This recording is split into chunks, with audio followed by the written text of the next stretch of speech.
Nah, ini dia yang saya mau ajarkan kepada Anda. Nah, ini kan nanas nih. Nah, ini saya kasih tipsnya nih. Jadi, mulai Ramadan nanti boleh saya katakan, kalau Anda mau dapatkan hidup sehat, teman-teman sekalian, Anda makan ini 7 butir waktu berbuka puasa, sebelumnya makan kurma dulu kan? Tet gitu. Habis makan kurma, apa yang harus Anda kerjakan? Nah, ini minumannya.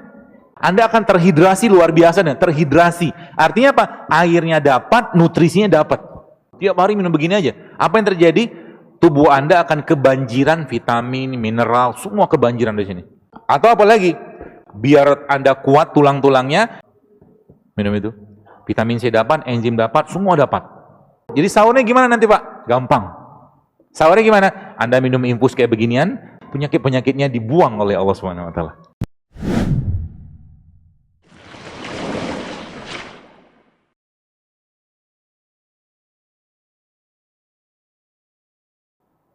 Jadi sebenarnya kalau kita makan di Ramadan itu 3 butir, 5 butir kurma sama 1 air gitu kan. Katakanlah 1 sendok madu udah cukup buat ibadah sampai sahur. Serius. Kenapa? Karena masih banyak energi nggak kepake. Itu kata kuncinya. Jadi konsepnya adalah apa? Sebagian saya share sebenarnya di IG ya. Bagaimana Ramadan Anda jadikan sebagai bulan yang gak usah banyak makan. Bener-bener bulan gak usah banyak makan. Tapi makannya berkualitas. Ada proteinnya, ada vitaminnya, ada mineralnya, ada enzimnya. Makanya Nabi SAW ketika berbuka menggunakan apa? Menggunakan rutop atau kurma basah. Kita nggak ada, kalau nggak ada nggak apa-apa, kurma kering nggak apa-apa. Ya, tapi saya sarankan saja kalau untuk ngambil satu keutamaan, coba cari kurma basah. Jadi berbukanya nanti pakai kurma basah, karena itu masih full banget enzimnya. Kalau nggak ada apa? Ya kurma kering juga apa-apa. Kalau nggak ada kurma kering, nah, ini dia yang saya mau ajarkan kepada Anda. Jadi pola makan yang Anda atau kita sekarang mau perbaiki itu jangan berpikir kalau makan harus ada nasinya, harus ada tempenya, harus ada ikannya, harus ada telurnya. Bahkan kalau bisa mulai sekarang diubah. Makan tuh gimana? Anda, baik, saya ajarin. Hari ini saya bawa nanas, bela-belain bawa nanas. Biasa blender pun saya bawa. biar kelihatan gitu kan. Nah, ini kan nanas nih. Nanasnya masukin ke sini.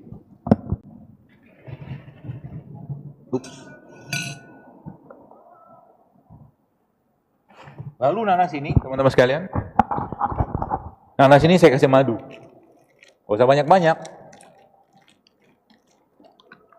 Dikit aja. Ya, 1 sendok gitu kan. Setelah dikasih madu, ini bukan dia mau masak ya. Mohon maaf. Saya akan kasih nanas ini garam. Garam apa? Garam yang masih jelas atau masih bagus. Jadi nggak ada kelirunya dengan garam sebenarnya, asal jangan garam refinasi.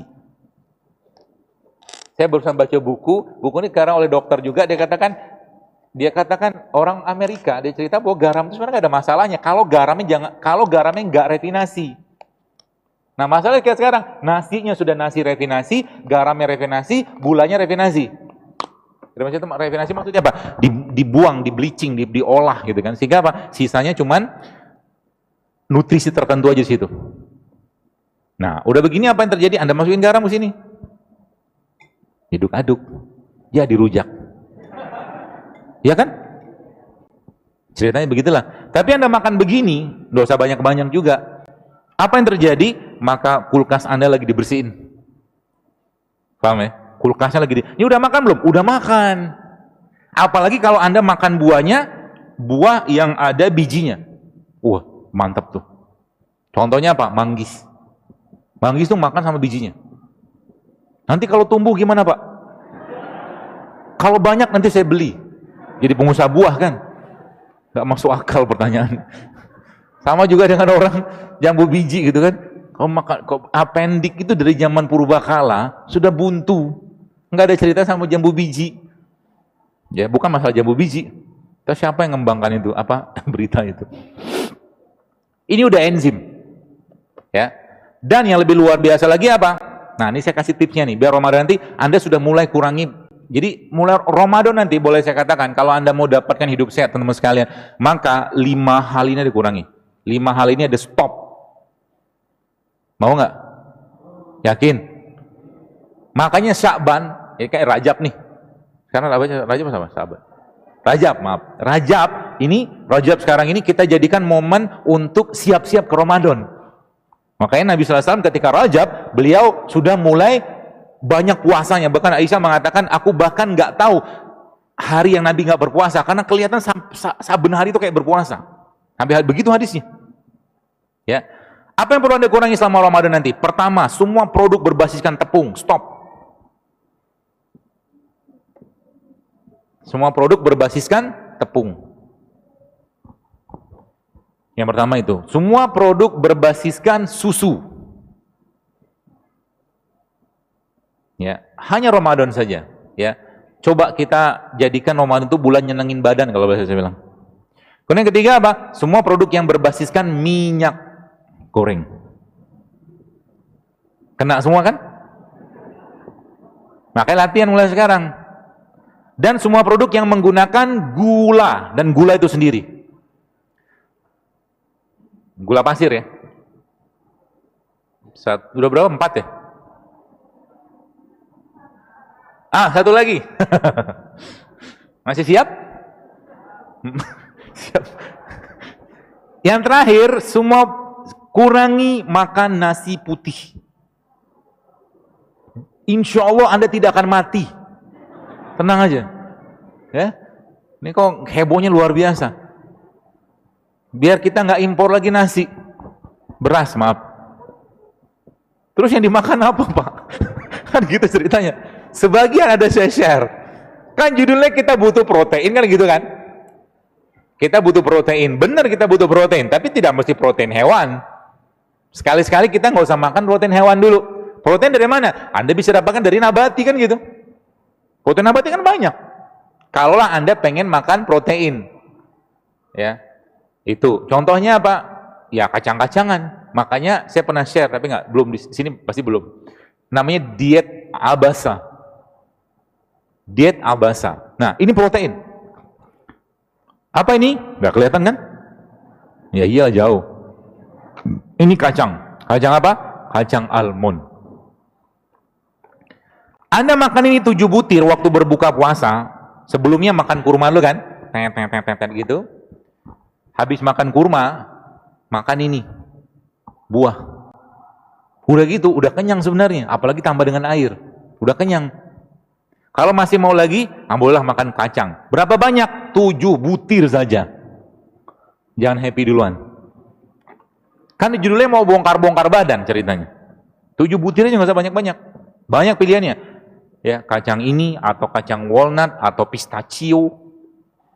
Kacang kedelai boleh nggak? Jangan kedelai. Karena nanti Anda akan lebay. Yang perempuan kebanyakan estrogen, yang laki-laki kebanyakan estrogen. Jadi itulah seperti itulah. Ya. Cukup? Oh, belum. Kurang. Kalau kurang, apa yang harus Anda kerjakan? Nah, ini minumannya.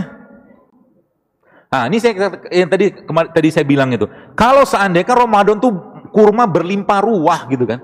Apa susahnya masjid bikin dispenser banyak, cemplungin kurma ke situ untuk orang berbuka pakai air rendaman kurma yang Nabi ajarin. Ya ini subhanallah efeknya luar biasa loh. Kan pernah saya bilang, kalau makan buah makalah buah sama kulitnya sama bijinya. Kan nggak bisa. Caranya gimana? Misalkan ini kurma, maka kalau ini air rendaman kurma, maka Anda sedang makan kurma tanda kutip dengan buah dan bijinya kan gitu. Dan apa yang terjadi? Inilah proses difusi yang luar biasa. Anda akan terhidrasi luar biasa dan terhidrasi. Artinya apa? Airnya dapat, nutrisinya dapat. Dahsyat kan? Apalagi Indonesia kaya dengan rimpang-rimpangan. Jadi kalau Ramadan itu saya katakan bikin tuh infus water, jangan lagi teh manis. Setuju nggak? DKM-nya pelan banget. Setuju. Biar bisa berbuka sehat di Masjid Al-Azhar. Nanti kita promoin gitu. Ya, bikin kurma banyak. Terus apa lagi? Ini air dahsyat loh. Jadi kita tuh kalau makan produknya Allah, kalau bahasa saya, itu kita menang banyak loh. Menang banyaknya apa? Satu produk kayak begini isinya tuh luar biasa banyak. Ya. Jadi kalau contoh misalkan di sini ada, sekarang hari ini saya bawa ketumbar. Ketumbar ini bukan hanya bermanfaat, katakanlah dia punya mineral, iya. Dia punya vitamin, iya. Tapi beyond that, di luar pada itu banyak lagi manfaatnya. Mari lihat kan, di postingan saya di IG, ada mbak-mbak, ibu-ibu cerita, habis minum ini bapaknya yang ubannya jadi hitam kembali. Loh, serius? Kalau Anda belum waktunya tua, dia akan reverse balik, Bu, Pak. Syaratnya apa? Jangan nyampah. Tubuh kita untuk, jadi berkata cleaning service lah, atau mungkin restoran malam-malam lagi mau tutup, ada kan pekerjanya tuh. Nah, pekerjanya ini harus Anda supply makanan yang benar. Siapa dia? Vitamin kita, hormon kita, enzim kita gitu. Letaknya di mana? Jadi begini-begini nih. Nih. Ada biji-bijian, begini. Ini Anda minum. Dia nanti dikasih dispenser banyak gitu kan. Ada air rendaman kurma, ada air rendaman kunyit, ada air rendaman cengkeh gitu kan. Oh, subur banget tuh rahimnya nanti. Habis Ramadan, nikahlah. Kalian belum nikah. Woi, tidak lama kemudian hamil ya. Gampang kan? Gitulah kurang lebih ya. Subhanallah. Dan itulah kasih sayangnya Allah kalau saya kan. Jadi Allah tahu gitu kan, untuk menjalani peran sebagai Abdullah dan Khalifah tadi, ya kita harus makanan yang sehat dan tidak mahal. Apa mahalnya ini? Ini isinya apa? Jadi kunyit itu ketika Anda campurkan dengan merica, itu efek double-nya luar biasa. Kunyit akan teroptimasi kerjanya. Maka tadi malam nih saya bawa nih kunyit. Saya cemplungin kunyit, cuma 2 ruas kunyit dan tidak masalah. Ya, tidak ada masalah. Kunyit bisa bikin mandul, iya, kalau minumnya seember. Ya kalau kunyit cuma 2 ruas kayak beginian gitu kan, ada mbak-mbak, ibu-ibu lah, saya nggak tahu tuh. Dok, ini saya bawa jurnal nih, dia bilang. Jurnal ini mengatakan minum kunyit katanya bikin mandul. Iya kalau banyak. Kan tadi ayat dibacakan di depan tadi kan, wakulu wasrobu walatusrifu, jangan berlebihan. Ya, jangan berlebihan. Semua kalau berlebihan jadi masalah. Ya. Semua yang Allah ciptakan tidak ada masalah sebenarnya. Contoh apa? Pete itu bagus nggak? Bagus, makan aja. Jangan banyak-banyak. 3 butir, 2 butir, kalau suka. Ya. Semangka misalkan, semangka tuh saya pernah share kan. Jadi semangka itu sebenarnya kalau boleh saya saran Anda makan semangka tuh sama kulit-kulit ijonya. Oh iya, ada penelitiannya, ada. Saya ada ngobrol sama seorang teman, dia peneliti, ada penelitian dalam semangka, kulit semangka hijau itu ada gelatinnya, ada kolagennya, banyak banget. Kalau nggak bisa makan begituan gimana? Udah potong aja semangka, cemplungin ke sini kan jadi. Itu sudah Nabi ajarkan. Nabi pakai kurma zaman dulu. Kalau kita di Indonesia nggak ada kurma, nggak banyak kurma, maka Anda bisa nyemplungin ketumbar, nyemplungin kayu manis, nyemplungin jahe, nyemplungin kunyit, segala macam bisa nyemplung. Dan rasanya akan very very light. Very light itu maksudnya ringan banget. Jadi kalau Anda makan misalkan rimpang ya, rimpang tuh kayak kunyit atau jahe Anda rebus sama Anda rendam, lebih enakan ini kalau saya. Ya. Dan ini teman-teman sekalian, kalau boleh saya katakan, kalau kita, jadi apapun yang Anda makan, itu akan mempengaruhi gen. Jadi kalau boleh saya katakan, sekarang kalau belum nikah, kalau masih nyampah, artinya Anda sedang mempersiapkan mewariskan gen-gen kerupuk, saya bilang. Mereka nyebutnya damage protein on DNA. Ngerti apa Pak Son? Kerusakan, itulah pokoknya. Kerusakan protein yang akhirnya DNA-nya bermasalah. Karena bahan baku DNA itu asam amino. Jelas ya? Asam amino letaknya di mana? Jadi begini-beginian ini asam amino semua. Dan tidak ada asam amino itu di gorengan, cilok, cireng gitu, nasi, nggak ada asam amino itu. Ada di mana? Nih asam amino nih, enzim. Di sini ada. Jelas ya? Jadi nanti bulan Ramadan itu kendalikan hawa nafsu Anda. Sebab apa? Sebab begini katanya, kata orang-orang ilmuwan itu. Hunger is the first element of self-discipline. Jadi lapar itu adalah disiplin pertama kita. Kalau you can control hunger, you can control everything else. Ya, nanti ketika ada makan depan Anda berjalan, Anda tidak tergoda, wah keren tuh. Kan biasanya begitu tuh. Apalagi Ramadan tuh kalau lagi siang-siang panas gitu kan, lihat orang yang puasa minum ini, minum itu gitu kan, luar biasa godaannya. Lalu bacalah apa? A'udzubillahi minasyaitonirrajim. Termasuk juga nanti waktu iftar. Ketika cendol lewat, auzubillahi minasyaitonirrajim. Ketika sirup, kolang-kaling tuh sehat, rumput laut tuh sehat, tapi jangan kasih sirup. Sirupnya nggak sehat. Kasih apa? Kasih madu. Kalau nggak ada madu, ya gula aren lebih bagus. Kalau nggak apa, udah makan gitu aja. Kolang-kaling sama rumput lautnya ada campur sama gula aren, gula aren ya, bukan gula merah ya. Gula aren atau gula kelapa itu jauh lebih sehat daripada makan kolang-kaling sama rumput laut pakai sirup. Simpel kan? Simpel. Murah nggak? Murah. Subhanallah kan? Jadi kita dapat enzimnya, dapat protein, apalagi kolang-kaling itu, subhanallah. Kolang-kaling itu, kolang. Dia, kolang saya share kalau salah di IG saya. Kolang-kaling itu tinggi kolagen loh.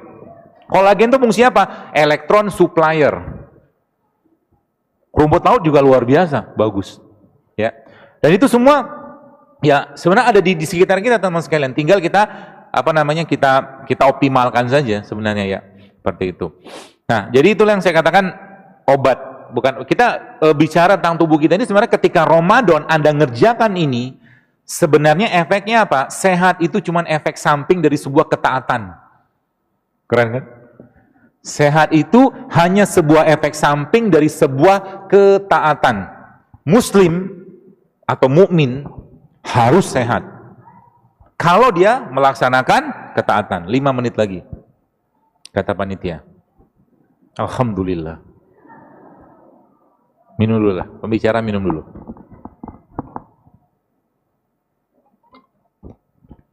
Jadi nanti Anda bisa campur kayak apa tuh ya? Kunyit, kencur, Anda campur dengan black pepper, lada hitam. Cemplungin aja kayak gini. Ya, dan nggak usah direfill.